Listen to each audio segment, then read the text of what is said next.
দেশের যে এখন সংস্কারের যে আলাপ চলছে, মৌলিক সংস্কার এবং গণহত্যার বিচার এবং দেশকে পুনর্গঠন করা, সেই আলাপ আলোচনা রাজনীতিতে এনসিপির দরজা খোলা রয়েছে। পদযাত্রাটি চলমান থাকবে এবং এই পদযাত্রায় মূলত আমরা বিভিন্ন জেলায় যাচ্ছি। আমাদের লক্ষ্য 64টা জেলায় যাওয়া এবং সেই জেলার সাধারণ মানুষের কাছে পৌঁছানো।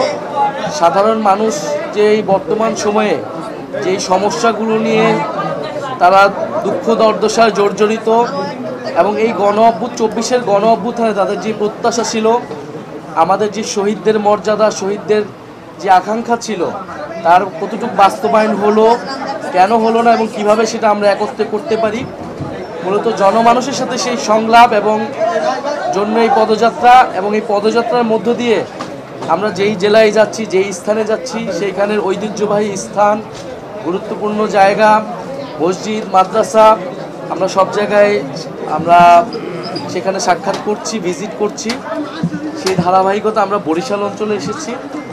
বরিশাল অঞ্চলে আমাদের পীর সাহেব চরমোনাই ওনার দরবারে আমরা আজকে এসেছি।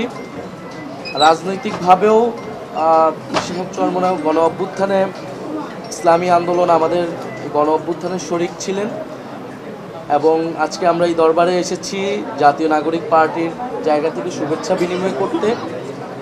এবং এই দরবার বাংলাদেশে এবং পীর সাহেব চরমোনাই পরিবার ইসলাম প্রচারে পুরো বাংলাদেশ এবং বরিশাল অঞ্চলে যে গুরুত্বপূর্ণ ভূমিকা রেখেছে, এটা আমরা সকলেই জানি।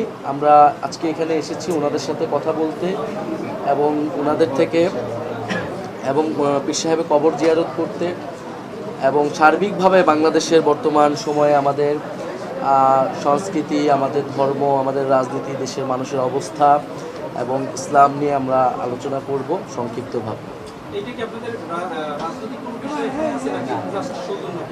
না, আমরা তো বিভিন্ন জায়গায় অনেক, যেখানে ঐতিহ্যবাহী মাদ্রাসা রয়েছে, দরবার শরীফ রয়েছে, রাজনৈতিকভাবে তো আমাদের একটা যোগাযোগ আছে, সেটা আমরা তো রাজনৈতিকভাবে তাদের অফিসেও গিয়েছি, বহুবার আমরা অফিসিয়ালি কথাও বলেছি।